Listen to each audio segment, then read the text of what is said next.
इस वीडियो में हम करेंगे डीएवी क्लास 8 हिंदी चैप्टर 13 सूर और तुलसी के पद के प्रश्न उत्तर। पाठ में से प्रश्न 1, यशोदा मैया से कौन क्या शिकायत कर रहा है? उत्तर, यशोदा मैया से कृष्ण अपने बालों के न बढ़ने को लेकर शिकायत कर रहे हैं। प्रश्न 2, कृष्ण अपनी चोटी न बढ़ने के लिए यशोदा को क्या उलाहना देते हैं? उत्तर, कृष्ण अपनी चोटी न बढ़ने के लिए यशोदा मैया को उलाहना देते हुए कह रहे हैं कि उन्होंने अपनी माता की बातों को मानकर मक्खन रोटी खाना छोड़ दिया ताकि उनके केस बलराम की तरह लंबे, घने और मोटे हो जाए। पर इतने दिनों तक कच्चा दूध पीने के बाद भी उनकी चोटी नहीं बढ़ रही है। प्रश्न 3, बल शब्द का प्रयोग किसके लिए किया गया है? उनकी चोटी कैसी है? उत्तर, बल शब्द का प्रयोग कृष्ण के बड़े भाई बलराम के लिए किया गया है। उनकी चोटी मोटी, लंबी, काली और घनी है। प्रश्न 4, माताएं श्री राम के प्रति अपना दुलार कैसे व्यक्त करती हैं?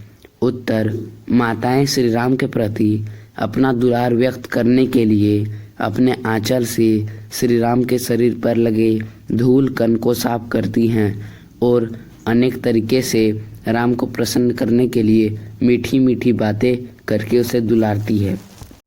प्रश्न 5, नीचे दिए गए पद्यांश को देखकर प्रश्नों के उत्तर दीजिए। ठुमक चलत रामचंद्र बाजत पैजनिया, किलकी किलकी उठत धाय, गिरत भूमि लटपटाए, धाय मात गोद लेत दशरथ की रानियां। क, श्री राम ने पैरों में क्या पहन रखा है? उत्तर, श्री राम ने पैरों में पायल पहन रखा है।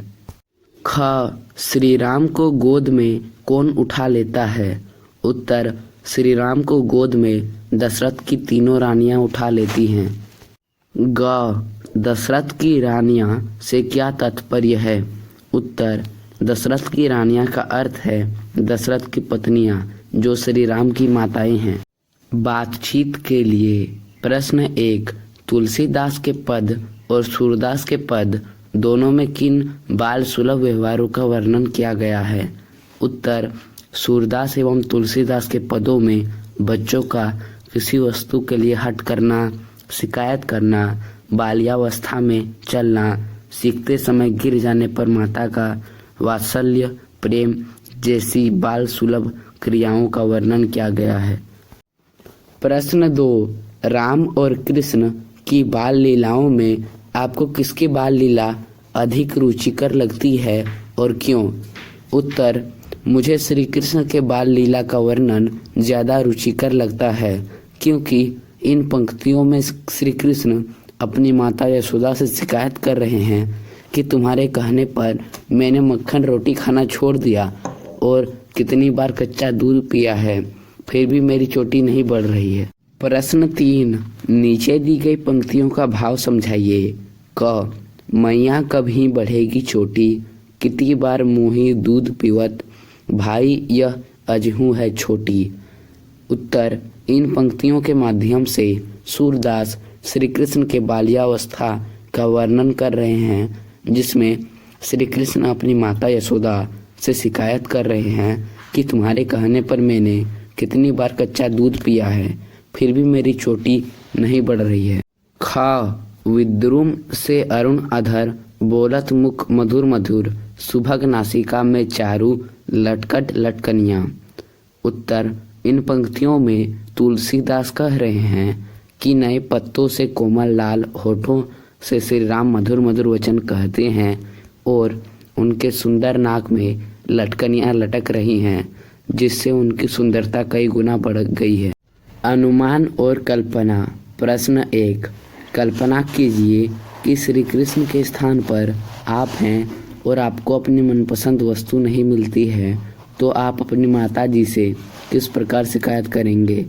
उत्तर, अगर श्री कृष्ण की जगह मैं होता और मुझे अपनी मनपसंद वस्तु नहीं मिलती तो मैं अपनी माँ से कहता, माँ आपके कहे अनुसार मैं हर दिन अपना काम समय पर करता हूँ, हर रोज़ स्कूल जाता हूँ, दिन में अच्छे से पढ़ाई करता हूँ, अपना टिफ़िन भी पूरा खाता हूँ और अब तो मैंने हरी सब्जियाँ खाना भी शुरू कर दिया है। फिर आप मुझे मेरी मनपसंद चीज़ क्यों नहीं दे रही हैं? प्रश्न 2, श्री कृष्ण अपनी चोटी की तुलना बलराम की चोटी से क्यों करते होंगे? उत्तर, श्री कृष्ण अपनी चोटी की तुलना बलराम की चोटी से करते हैं क्योंकि कृष्ण की चोटी छोटी और पतली है, जबकि बलराम की चोटी मोटी, लंबी और घनी है। भाषा की बात। प्रश्न 1, नीचे दिए गए शब्दों के हिंदी रूप लिखिए। क, अजहूँ, अभी भी। ख, गिरत, गिरना। ग, मोही, मुझे। घ, चारु, सुंदर। अंग, जोटी, जोड़ी। च, लेत, लेना। प्रश्न 2, नीचे दिए गए शब्दों के दो दो पर्यायवाची शब्द लिखिए। क, तन, देह, शरीर। ख, धन, दौलत, संपत्ति।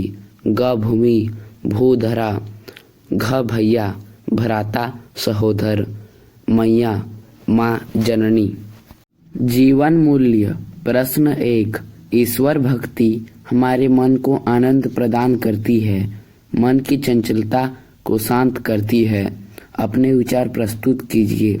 उत्तर, ईश्वर भक्ति हमारे मन को आनंद प्रदान करती है, मन की चंचलता को शांत करती है। ईश्वर भक्ति संतुष्टि का ही दूसरा नाम है। जब हमारा मन संतुष्ट होता है तभी जाकर हमारा मन चंचलता से मुक्त हो जाता है और हम ईश्वर भजन कीर्तन में लीन हो जाते हैं। प्रश्न 2, बचपन में हम जो नादानियाँ करते हैं उनसे हमें कुछ न कुछ सीखते हैं, कैसे?